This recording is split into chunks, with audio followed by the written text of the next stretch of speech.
Spyro the Dragon was developed by Insomniac Games, produced by Universal Interactive Studios, and published by Sony Computer Entertainment America.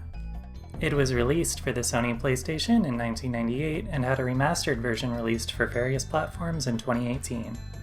And, until a few days ago, I had never played it. Despite it seeming like the kind of game that I would have loved as a kid, Spyro the Dragon and its sequels just passed me by. The main reason is probably that I didn't have a PS1 until fairly late, and I got it largely to play one game.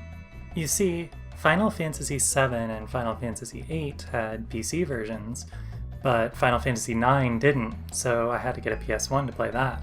Anyway, Spyro the Dragon starts with a short cutscene. None of the dialogue in this game is subtitled, so it can be a little difficult to understand, but it's a pretty simple story.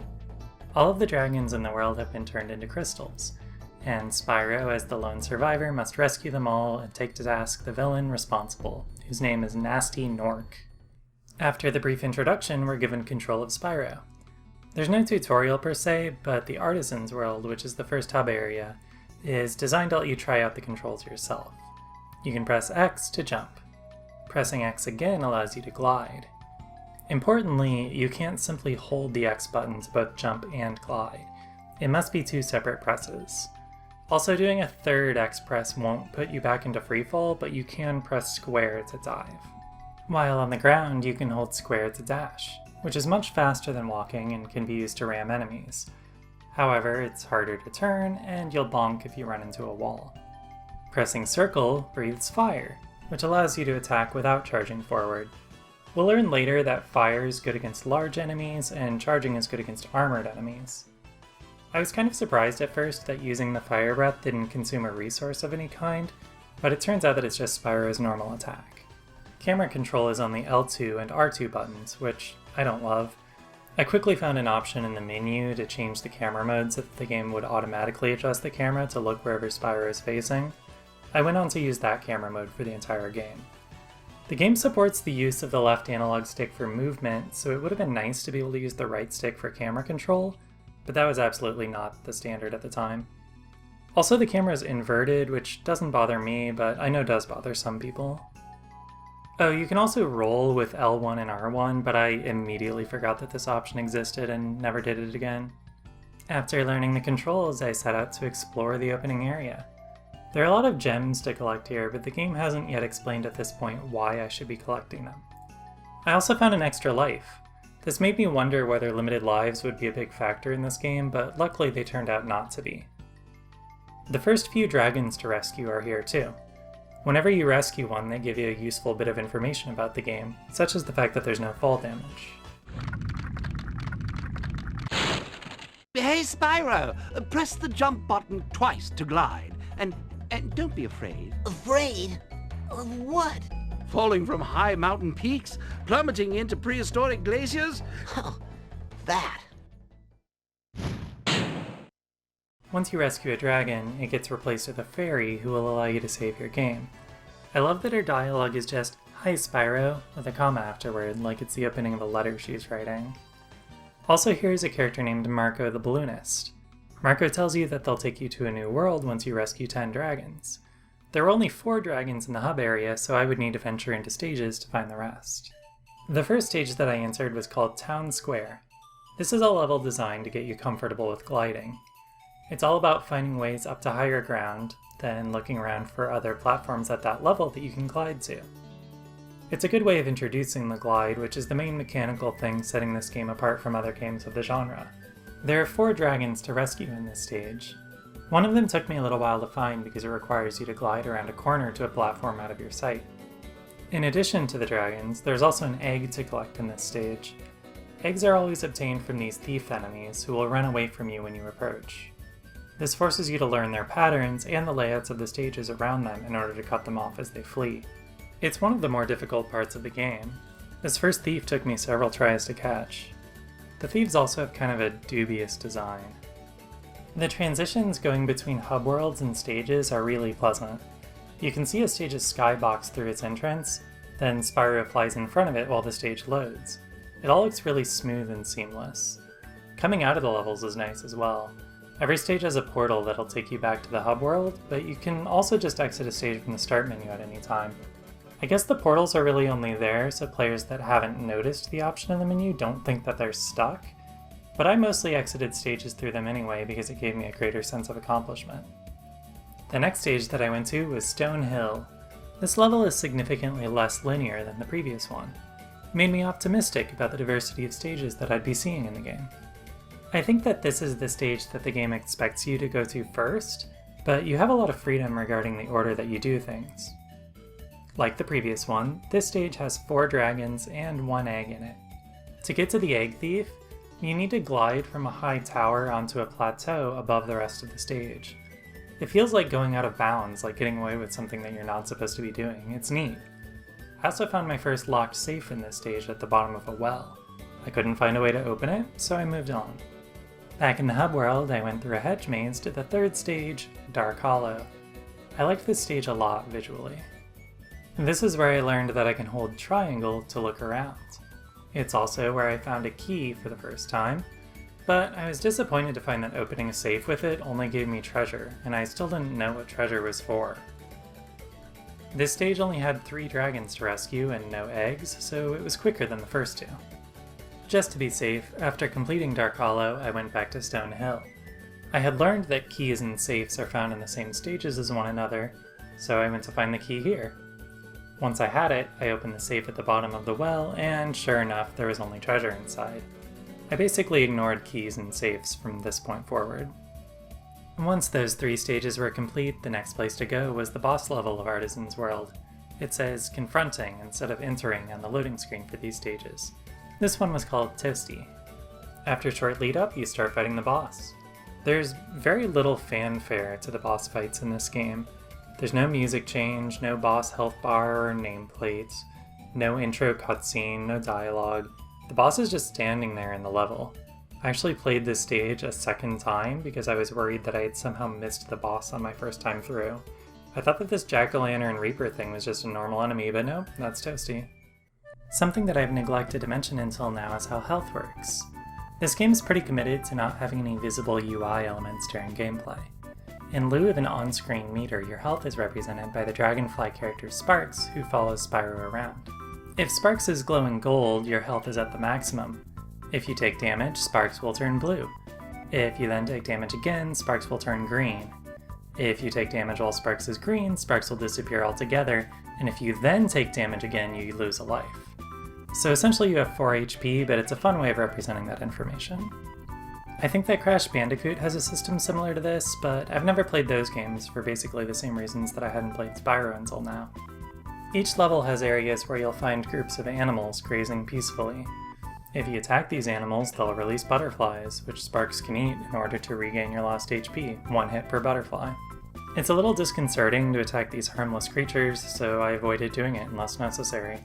There are different animals themed to different locations, and it's fun to discover new ones as you make your way through the game.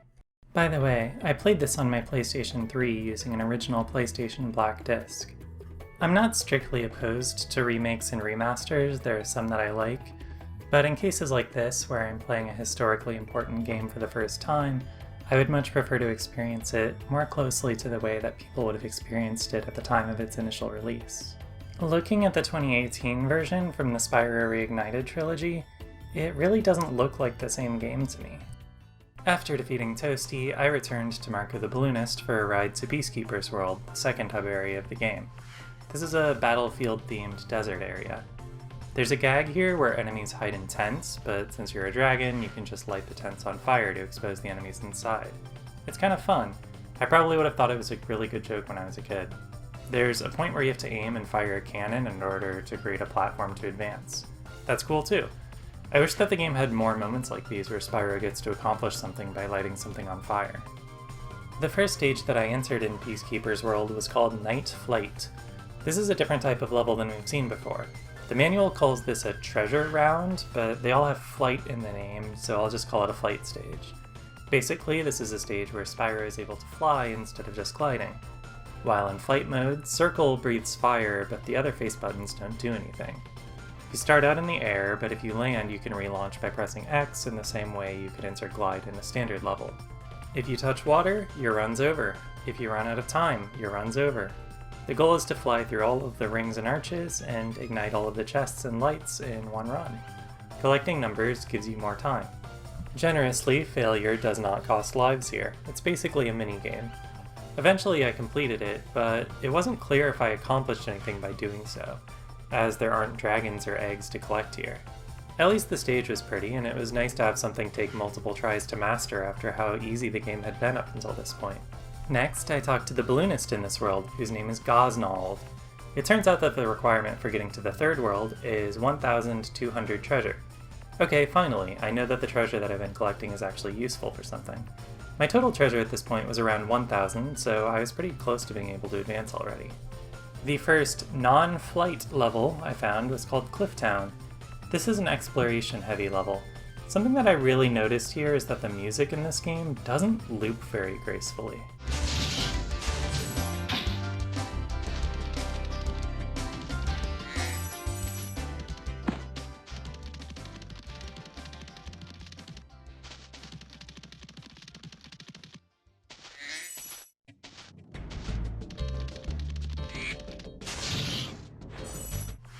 The music in this game was famously composed by Stuart Copeland, the drummer for the band The Police. Copeland was a known composer at this point, having done the score for several films, but this was his first video game soundtrack, and I think it shows. It's genuinely really cool that every single stage in this game has its own bespoke music. That seems really above and beyond the expectations of the time, but a lot of these tracks just don't do a whole lot for me. By the way, most of the music you're hearing in this video is not from Spyro the Dragon. There'll be music credits at the end of the video in case you want to know where any of these tracks came from. At this point, I had the treasure I needed to proceed, but I decided to explore more of World 2 first. So I entered Dry Canyon. I was going to make a joke here about Dry Canyon being the name of a Sonic Adventure 2 level, but then I realized that I was combining Wild Canyon and Dry Lagoon, so forget that I said anything. This is another glide-focused level similar to Town Square from the first world. And just like in Town Square, there's one dragon who you can't get without paying careful attention to the stage layout, as you have to glide around a corner to get to it. I really enjoyed traversing this level. I think it's one of the better designed level layouts in the game. One small bummer here is that one of the dragons, Conan, just says this when you rescue them. Thank you for releasing me! Up until now, every dragon that I've rescued has had either a useful gameplay tip or a comedic conversation with Spyro. But from here on, you occasionally run into one who just thanks you and leaves. The next place I went was Dr. Shemp, the boss level of Peacekeeper's World. There are charging armored enemies here, which was kind of a challenge at first. Also, I at one point fell and got stuck on some geometry, but the game handled it surprisingly well. I like how the bosses have these short levels leading up to them, but I still wish there was something delineating the fight portion from the rest. I once again wasn't sure right away if what I was fighting was the boss. Anyway, I defeated this sandal-wearing penguin pretty easily, and it was back to the hub world. It still wasn't time to leave for World 3, however, as there was one stage left that I hadn't played yet. I found the entrance to Ice Cavern down a valley that I had overlooked before. This level really stands out visually from the desert areas that have made up the rest of this world. Also, there are these bats here that make a sound effect that I recognize from the game Wizardry 8.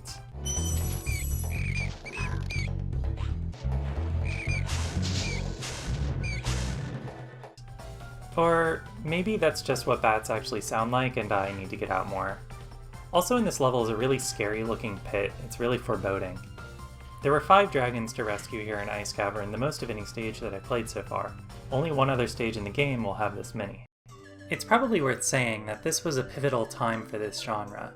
This game came out a full 2 years after Super Mario 64. Nintendo invested a lot of time and money into figuring out how to make a 3D platformer really work, and Spyro benefited from studying Mario's example. Earlier PS1 platformers didn't have the same luxury. I'm talking about games like Jumping Flash, Crash Bandicoot, and a charming little game that I love called Floating Runner: Quest for the 7 Crystals. These games didn't have much precedent to go off of, but by the time Spyro was being developed, there was a much clearer definition available for what a 3D platformer was supposed to be like. Nothing in Spyro's moveset is as fun as the Mario 64 long jump or side flip, but it's a big step in the right direction compared to those earlier games. Gosnold the Balloonist was satisfied by my amounts of treasure, So I traveled to the third world, Magic Crafter's world. The first thing this world does is teach you that Spyro dislikes water. Okay, in my defense, I couldn't tell it was water until the death animation started. After carefully jumping over the two pools blocking the way, I met an egg thief. Weird to encounter one of these so fast, but sure. Just after that was a dragon who talked about the thieves, and not long after that I encountered a second thief. Maybe this is the world that the thieves come from. After getting the second egg, I go the wrong way up an arrowed slope to a dragon who teaches me about supercharge. When you see arrows like these, you can charge along with them to begin a supercharge. Supercharge? Excellent. Go ahead, try it. Using the supercharge leads me to the third dragon and a stage called Crystal Flight. This seemed very similar to the first flight stage, so I didn't bother going for the full clear this time. The balloonist for this world, Tuco, told me that I already met the requirements to go to the next world. This makes sense because Tuco is interested in my egg count, and I've been diligent about getting all of the eggs up until this point. The next stage that I entered was actually the world's boss, Blowhard. Like the previous ones, the boss moves to a new location each time you hit them, and once they've moved to their final location, they can be defeated with one last hit. Nothing too remarkable here. Once I had defeated Blowhard, I went to a place called High Caves. This stage had a really pretty skybox. I love these colors. The level itself, though, was a confusing one with many branching paths. I met a fairy who seemingly powered me up, but the effect didn't last long enough for me to take advantage of it, and I got pummeled by a bug. I ended up finding all of the dragons, but I was still missing 2 eggs. I didn't feel like wandering around this place anymore, so I decided to head to the next one. It was clear at this point that I didn't need every collectible to progress, so I decided to start taking advantage of that. I would have been more willing to explore the nooks and crannies of this level if you could fast travel between the save points that you've unlocked, but that probably wasn't a feature that anyone would have had on their mind in 1998. Next up was Alpine Ridge, and this was a fun one. There are these wizards here who are able to alter the stage geometry. I'm a big fan of how many different ways the game uses this one concept to make different types of moving platforms and obstacles. In one place, a wizard turns a set of stairs into a steep slope, making Spyro tumble down like a wheel in what I think is a unique animation. I really like this stuff. This stage is also where I got my first game over. The game over screen shows Spyro landing on some text in a starry night sky. It's a good visual, but there's no audio on this screen at all. After pressing start, you return to the hub world with 4 brand new lives. You keep all of the progress for whatever stage you were in, so it's really not punishing at all. After finishing up Alpine Ridge, the next stage that I did was Wizard Peak, which is a level themed around the new supercharge ability that I learned about. In this stage, a dragon gave me a very important bit of information. Listen carefully, Spyro. There's a secret area in the Artisan Home. It is at the waterfall. Try jumping on the stones there. Artisan home, waterfall. Sounds good. I knew that there was something suspicious going on there. After clearing that level, I caught a balloon back to Artisans World and used my newfound knowledge to access the secret level. To my disappointment, it was just a flight level, but this one was really cool actually. I love these little trains and airplanes and how toy-like they are. At one point, I got 1 plane short of a perfect score, frustrating, but I stuck with it and eventually got the full clear. I think what they did here was pretty smart. They designed a flight stage for each world, but they didn't want the player to accidentally play one as the first thing that they do and get confused about the controls, so they hid the first world's flight stage until later. It's a good solution. It would have been cool if the game had more secrets like this. So, you might be wondering why I chose to play Spyro the Dragon specifically. There are tons of classic games out there, and while I have played many of them, there are far more that I haven't. So then why Spyro? Well, I have a somewhat large collection of video games at my place. I don't collect them for monetary reasons, I just find it comforting to have a big shelf full of games to look at. Anyway, there was a technician from my ISP over here not that long ago, and they were looking at my collection. "You like video games?" they asked. "Yeah, I like retro games," I said. "You've got a lot of games here, but I don't see Spyro the Dragon," they said. If my omission of Spyro the Dragon from my life was so glaring that it was worth commenting about to an incidental passerby, then surely it was a problem that I needed to address immediately. So I grabbed a copy of the game for about $12, and here I am playing it. Without that fateful encounter, I may have never made this video. I'm going to try to rush through the fourth world quickly here, as it's easily the worst stretch of this video game. Beastmaker's World is the smallest of the hub worlds, with only 2 dragons to rescue here. The first stage that I went to, Terrace Village, had a section with these enemies who would electrify the floor.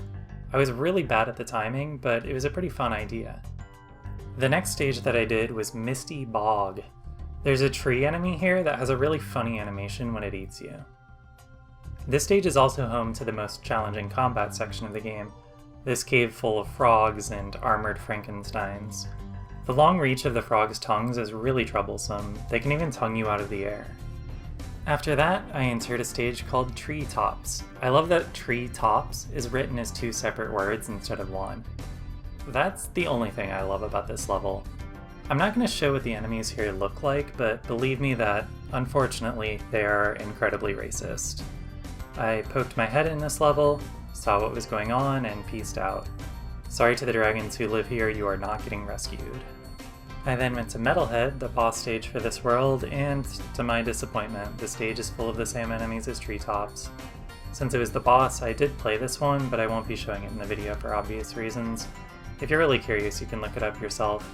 I'm not really surprised to see something like this in here, like, I grew up in this era, and a lot of kids' entertainment was like this back then, but it sucks to see it. Let's move on.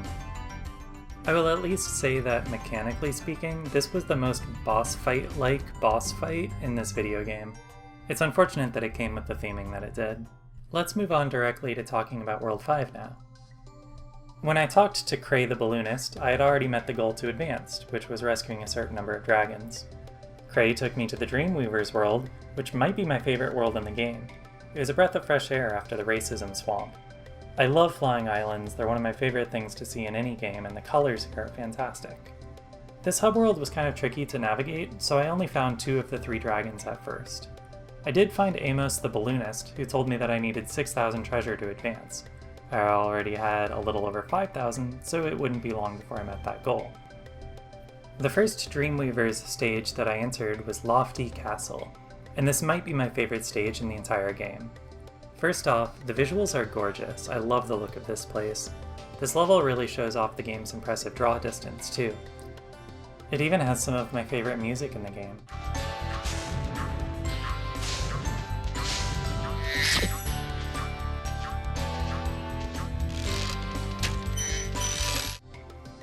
Aesthetics aside, it was really fun to play. This is one of the hardest stages so far. The platforming here is no joke, and it's often done over a death plane. I game overed twice on this stage. Do you say game overed or gamed over? Anyway, in each section of the castle, you have to rescue 3 fairies. Once you do, they create a special updraft that whisks you away to the next section. There's one part where you're inside a tower, and you have to get all 3 fairies out of the air as you glide around it. It's really cool. After leaving Lofty Castle behind, I found the last dragon in the hub area, and then solved a couple of puzzles which led me to Icy Flights. Again, great style in this world. This was another flight level that I only gave a couple of tries before moving on, but I like how it looks. These can be a fun break from the normal levels, but since you only get treasure from them, I didn't feel motivated to go for the full clear on all of them. Next, I went to Dark Passage. This is a longer one, it's the other stage with 5 dragons to rescue. There are enemies here that are mighty in the dark, but small and weak in the light. Also, there are elves here who turn into lanterns when you defeat them.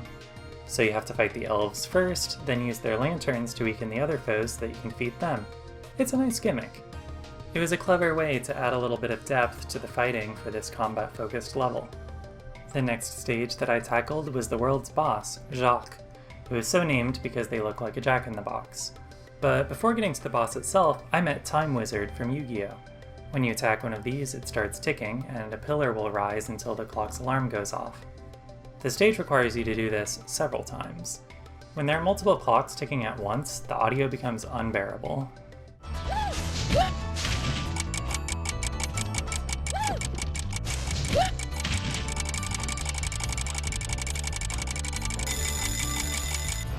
Something unusual about this stage is that it's a boss with 2 dragons to rescue.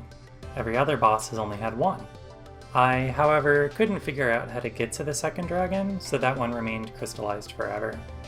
Jacques was the most difficult boss so far for me, and it was mostly due to some tight platforming.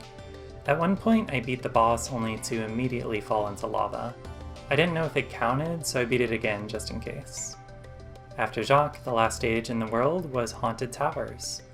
The power-up fairy that I briefly met before is back, and her kiss lets Spyro's fire destroy things that it couldn't normally. I spent a while searching, but I was only able to find 2 of the 3 dragons here. Maybe I was just getting lazy because I was so close to the end of the game. With Haunted Towers behind me, it was time for the final world. But before that, let me tell you about something else. One of my favorite things on the internet used to be this Tumblr account called Box vs. Box that would post all of the different covers for a single video game. It was fun, not just deciding which one was my favorite, but trying to extrapolate what different video game publishers thought would sell in different markets. Spyro the Dragon was one of the games that the blog featured, and it's actually an incredible example of why I loved Box vs. Box so much. Here's the North American box. This is the version of the game that I have, and since this game was developed in the US, we can think of this as the default one. It's a perfectly competent cover. It really wants to sell that the character has attitude, and the flames and the adversaries in the back tell us that there's going to be action. Okay, now here's Japan's cover for the exact same game. Look at how cute he is! Look at that boldly feminine color palette. I could maybe do without the subtle white glow around the character, it feels very intro to Photoshop for me, but I get why it's there. To me, this is a far more appealing depiction, but regardless of which one you prefer, it's funny that these are both the same video game. It's like the famous Kirby box art situation, but taken to the extreme. At last, I arrived in the final world, which is called Gnasty's World. The dragon in the hub area explained that the stages in this world must be completed in order before you can take on the final boss. I headed into the first stage, Nork Cove, where it was literally on like Donkey Kong. Enemies roll barrels at Spyro, and Spyro can send barrels flying to attack enemies. It was a pretty short and easy level. Next was Twilight Harbor. The enemies here have realistic guns for some reason. I bet this seems cool and scary when you're a kid, but to me as an adult, it felt a bit garish.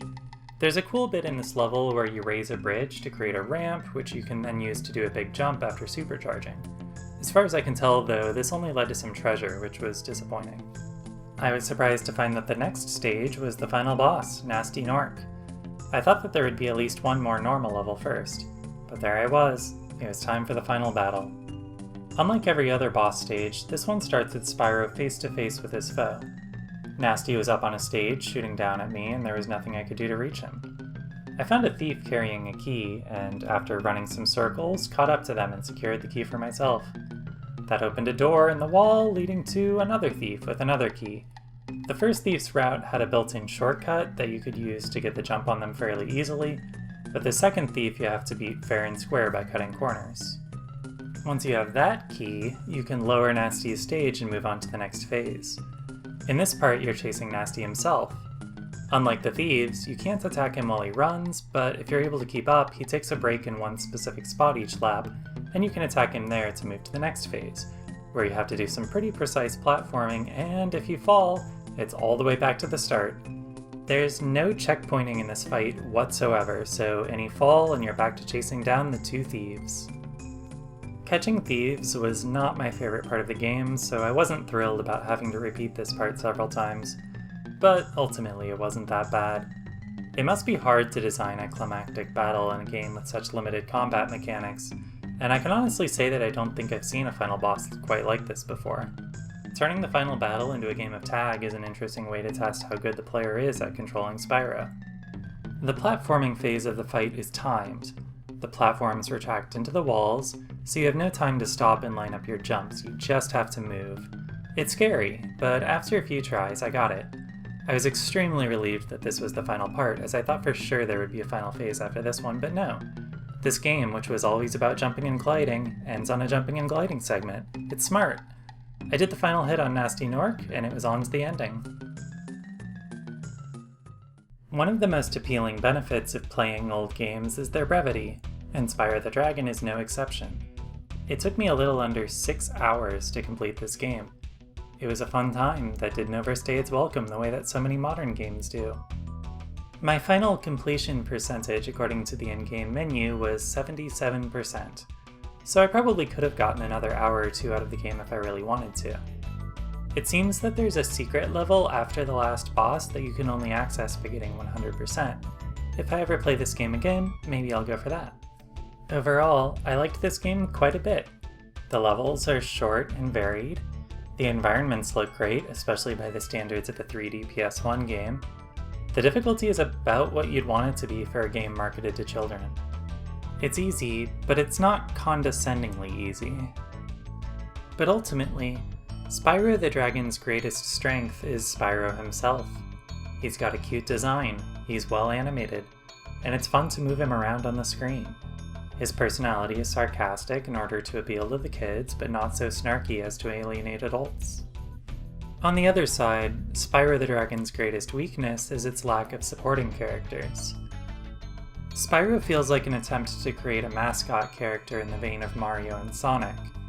But Mario and Sonic already had big casts of friends and rivals by '98. This game didn't seem to care about the secondary characters at all. Am I supposed to be excited to see Marco the Balloonist return in later games? What about Gnasty Nork, the villain who was off-screen for basically the entire game and who barely looks different from the game's normal enemies? The enemy designs in general are mostly unmemorable apart from the ones that are memorable for evil reasons. The save fairy is cute, I guess, but I'm not sure if she's even a single character or if each save point has its own fairy. Anyway, it turns out that Spyro the Dragon is a pretty solid video game. It's not flawless, but it's a classic for good reason, and I'm glad that I can finally say that I've played it. Thank you ever so much for watching. I genuinely hope that you enjoyed this video. I'd really appreciate feedback on it since this is my first time making a scripted video like this, and it's my first time making any video at all in like a decade. If you found this because you watched my old Let's Plays, thank you so much for coming back, it really means a lot to me. If you're new and you haven't seen the old videos, please keep it that way. I'm a very different person than I was 10 years ago. I'd like to make more videos like this in the future. In fact, by the time you're seeing this, I'll already be working on a second one. These two videos are going to serve as sort of a pilot for a series I'd like to make about exploring old games from a positive perspective. One thing that I want to do if this becomes a series is rank all of the games that I cover. So congratulations to Spyro the Dragon, you're my #1 most favorite game that I've played so far. Assuming that everything goes according to plan, the next video is going to cover a role-playing game for the Nintendo DS. I'd love to hear your guesses as to what that game might be. I'll see you back here when that video is ready, which should hopefully be in the next few weeks. Please look forward to it.